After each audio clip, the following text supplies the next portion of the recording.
Warahmatullahi wabarakatuh. Bismillahirrahmanirrahim. Alhamdulillahilladzi ja'alana min ummati sayyidil anbiya'i wal mursalin wa hadana ila tariqati khatmil awliya'i muhammadiyyin. Asyhadu an la ilaha illallah wahdahu la syarika lah wa asyhadu anna sayyidana wa maulana nabiyyana abduhu wa rasuluhu la nabiyya wa la rasula ba'dah. Allahumma salli ala sayyidina Muhammadin al-fatih lima ulika wal khatimi lima sabaq nasiril haqqi bil haqqi wal hadi ila siratikal mustaqim wa ala alihi haqqa qadrihi wa miqdarihi al-azim. Allahumma salli wa sallim wa barik wa karrim wa azim ala sayyidina wa habibina wa syafi'ina wa karimina nabiyyina Muhammadin wa ala alihi tahirin tayyibin wa ashabihi ghurril mayamin wa man tabi'ahum bi ihsanin ila yaumiddin. Amma ba'd, fa ya ibadallah, usikum jami'an wa nafsi bi taqwallah wa bi du'ati rasulillah sallallahu alaihi wasallam faqad faza al-muttaqun. Rabbi shrah li sadri wa yassir li amri wahlul 'uqdatam min lisani yafqahu qawli.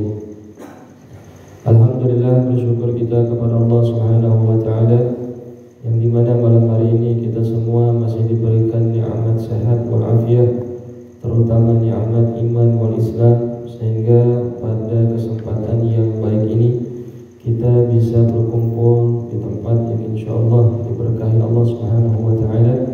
Yang mudah-mudahan dengan berkumpulnya kita di tempat ini segala dosa-dosa kita diampuni oleh Allah Subhanahu wa taala.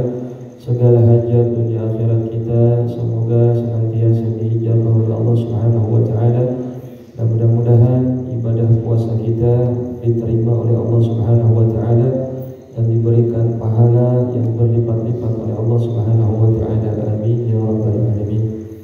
Salawat dan salam senantiasa kita curah limpahkan kepada panutan kita, yaitu Habibuna wa Nabiyuna Muhammad sallallahu alaihi wasallam, kepada para keluarganya, para sahabatnya, yang mudah-mudahan kita semua menjadi umat kecintaan dan kebanggaannya Rasulullah sallallahu alaihi wasallam. Amin ya rabbal alamin. Yang saya hormati dan saya muliakan ikhwan wal akhwat rahimakumullah, kita lanjutkan kembali kitab Madza fi Ramadan, yang mana kita masih membahas tentang adab berpuasa. Bismillahirrahmanirrahim. Qala al-musannifu rahimahullahu ta'ala, amin. As-sabi'u, adab berpuasa yang ketujuh, al-iftaru ala rutabin au tamrin au ma'in lima ruwiya anhu alaihi salatu wassalamu annahu kana yuftiru qabla an yusalli ala rutabatin fa in lam yakun fatamaratin fa in lam yakun hasawatin min ma'in. Akhrajahu Ahmad wa Abu Dawud. Adab berpuasa yang ketujuh yaitu ketika berbuka upayakan berbukanya dengan rutab. Nah, rutab itu artinya kurma yang basah, itu namanya rutab. Kurmanya basah, rasanya manis, itu rutab. Tapi juga ada yang mengatakan rutab itu kurma muda, kurma yang masih mentah. Nah, itu perbedaan secara ini aja sebetulnya. Atau tamrin, kurma. Nah, kalau tamrin itu kurmanya kurma kering. Nah, jadi kalau rutab basah, kalau tamrin, tamar, itu kurmanya kurma kering. Nah, jadi kurma kering itu kayak ajwa tuh. Nah, ajwa tuh masuknya tamar kering. Beda dengan rutab. Rutop itu ya basah. Aumain, atau bukanya pakai air. Nah, jadi ini litartib ya sebetulnya. Jadi kalau mau buka, sunnahnya bagusnya itu pakai rutop. Kalau nggak ada rutop, ya pakai korma, pakai tamar.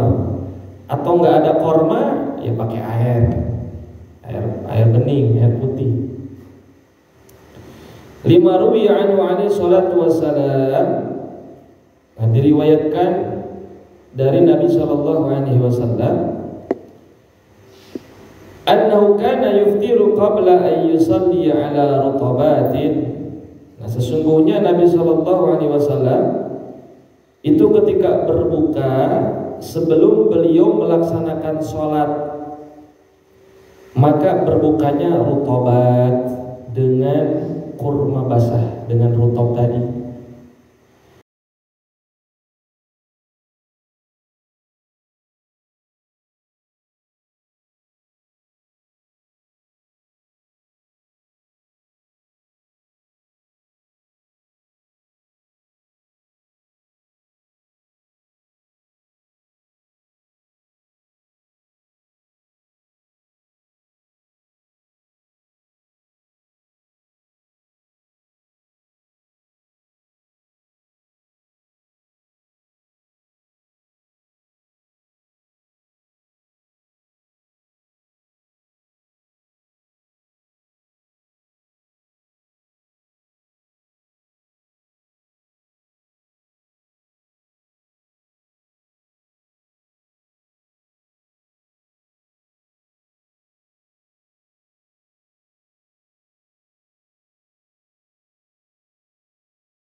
sesuatu yang manis.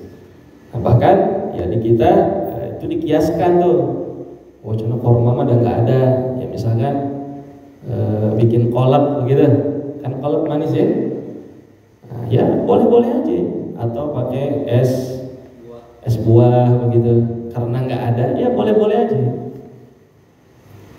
nah, diperbolehkan ya. Cuman kalau ngukur tubuh diri kita juga, kalau sekiranya perutnya sanggup, karena kan dari pagi sampai sore kan kosong di perut.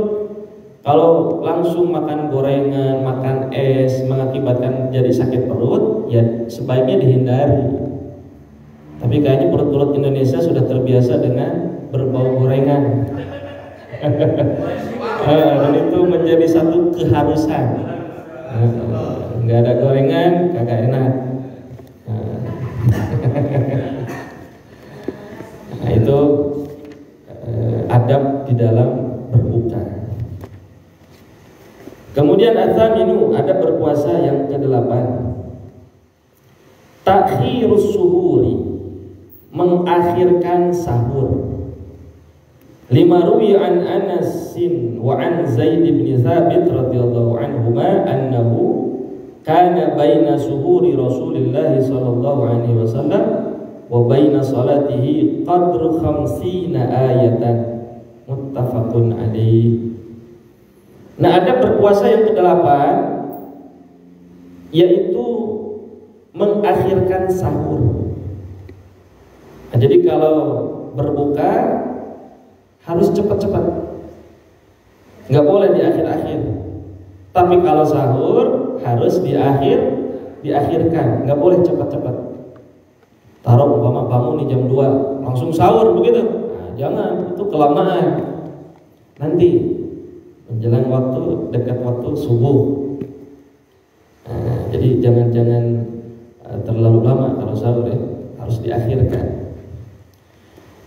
Nah, diriwayatkan dari Sayyidina Anas dari Zaid bin Thabit radhiyallahu anhuma annahu, sesungguhnya Nabi sallallahu alaihi wasallam pernah bersabda, kana baina suhuri Rasulillah sallallahu alaihi wasallam wa baina salatihi qadru 50 ayatan. Nah, Nabi itu ketika akan sahur, sahurnya Nabi itu antara sahur dengan sholat subuh itu seukuran kira-kira membaca 50 ayat. Nah, berarti coba 50 ayat berapa menit kira-kira? Ada 15 menit? 15 menitan ya? Nah, lah 15 menit itu kalau lancar. Normal lancar 15 menit dah dapat 50 ayat.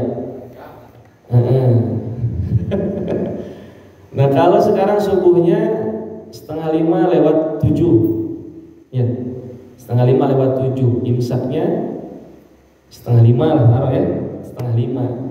Nah, berarti sahurnya jam berapa? Nah, jam 4:15 menit. Nah, jadi 15 menit menjelang waktu sholat subuh, nah, sahur. Nah, kalau Nabi sahurnya seperlunya Nabi, nggak kayak kita sahur itu udah nasi habis sepiring, masih kurang aja. Oh, ayah es buah sahur, ayah kolak, ayah susu. Waduh, sehingga 15 menit nggak cukup sahur model antum begitu itu. Mesti 3:30.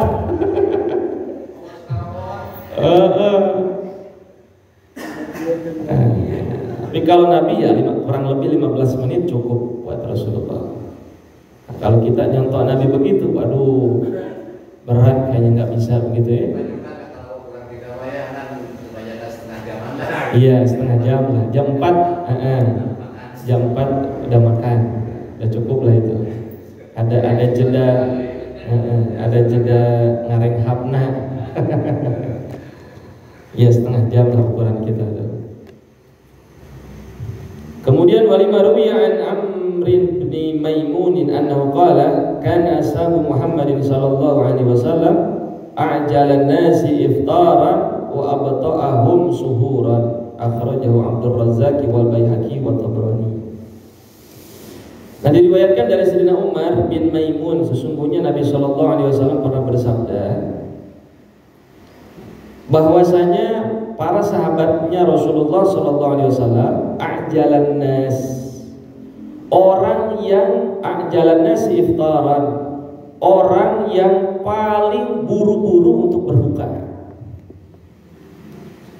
Nah, jadi para sahabat Nabi itu ajalan nas iftaran, orang yang paling buru-buru untuk berbuka.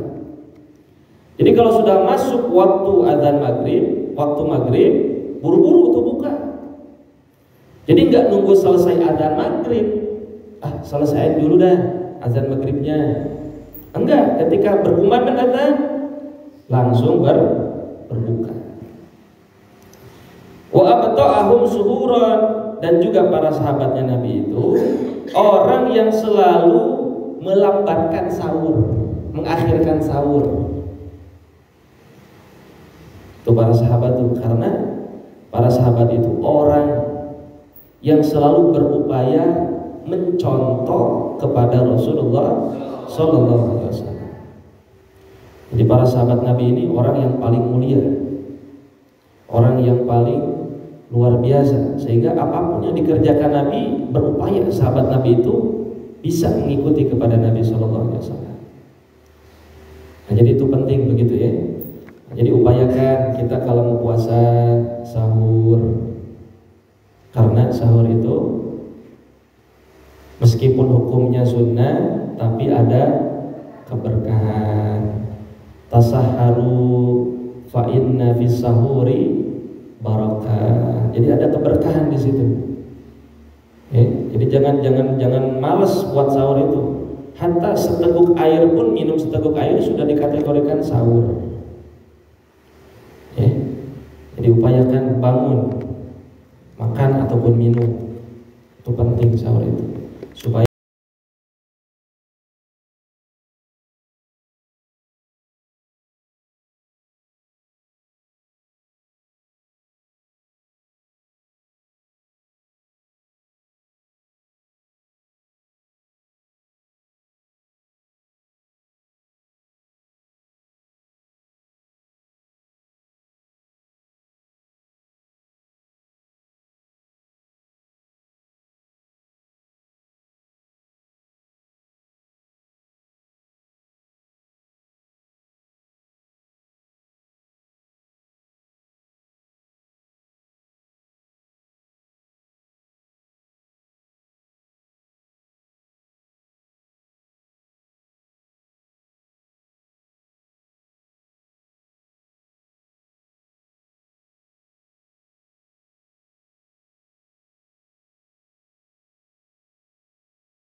bagi puasanya, khawatir nanti jadi rusak puasanya gara-gara melakukan hal itu.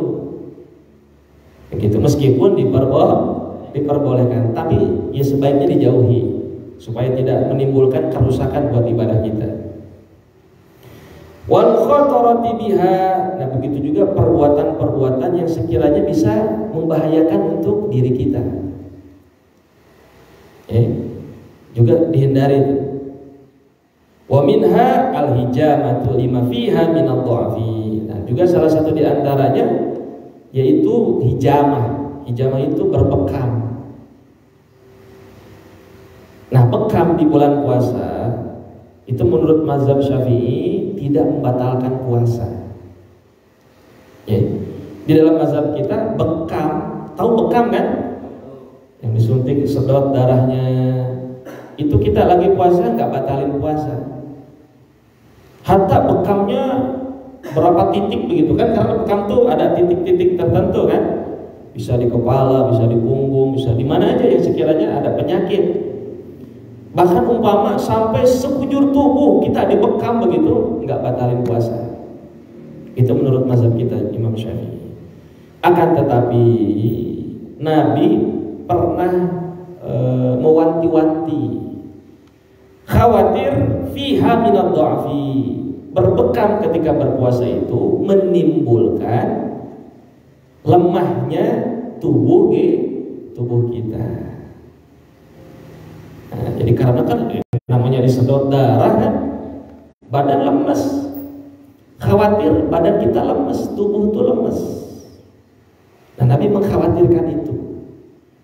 Nah, jadi jangan sampai gara-gara kita berbekam sehingga menimbulkan rusaknya puasa kita. Jangan sampai begitu. Akhirnya gara-gara dibekam jadi lemes, loyo begitu puasa. Kagak mau tadarus, kagak mau sholat duha, umpama kagak mau ibadah-ibadah yang lain, lemes, tiduran aja begitu.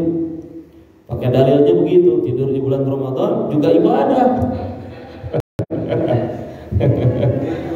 Tidur aja dari habis sahur sampai mau maghrib, itu begitu rugi, itu begitu salah, yang salah kaprah.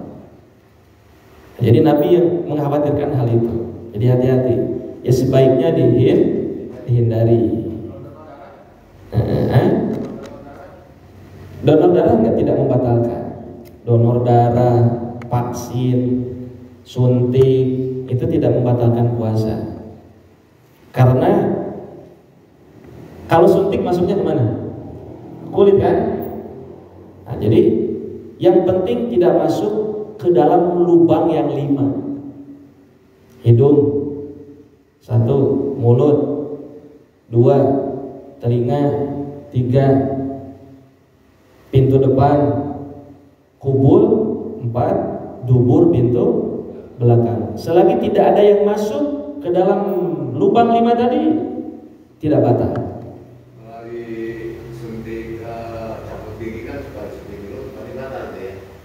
Di mulut, ya kalau iya berarti kan ada yang masuk. Ataupun umpama kayak vaksin, taruhlah vaksin corona kan ada yang dimasukkan ke hidung tuh, batal itu. Yang ditojos kan, apa namanya, swab. Karena nggak pernah saya di swab. Terus jadi ketahuan ya. Nah itu batal tuh kalau vaksin yang ke hidung tuh masuk, karena ini bagian dari lubang, nggak boleh. Itu, jadi kalau sekiranya ada sesuatu yang masuk ke dalam lubang 5, batal. Patokannya gitu aja. Donor enggak, suntik enggak. Cuman kalau sekiranya tidak darurat begitu, ya misalkan apa sih yang biasa disuntik, apa sih penyakit apa? Yang bisa disuntik penyakit apa kira-kira? Nah, misalkan panas dingin begitu. Sekiranya ada obat selain mesti disuntik, ya cari alternatif yang lain dulu lah. Jadi itu alternatif terakhir aja suntik mah, meskipun ya tidak membatalkan. Ya. Jadi jangan menimbulkan pertentangan sehingga merusak puasanya. Jangan ya. balik lagi hijamah tadi, fayastazkilul ibadah, sehingga memberatkan ibadah tuh. Karena kalau badan lemas pasti berat ibadah. Males kok mau ibadah ngapain? Iya kan? Namanya puasa tuh kan lemes. Udah sahur aja kan lemes kan? Nah, terlebih umpama apalagi sampai dibekam, disedot darahnya, khawatir lemes ya nanti berat buat ibadah. Nah, Nabi nggak mau begitu tuh. Terkecuali kalau antum dibekam nggak lemes, silakan. Ah enggak kok, saya tetap kuat. Habis dibekam juga ya silakan kalau mau begitu. Cuman ya secara umum orang dibekam itu mesti lemes karena terkuras darah meskipun yang terbuangnya darah kotor. Di kita sudah jarang ya, hijamah bekam tuh sudah mulai ditinggalkan di kita. Kalau 1-2 titik hampir nggak, kalau lebih dari itu. Oh lebih dari itu ya. Ya kalau 1 titik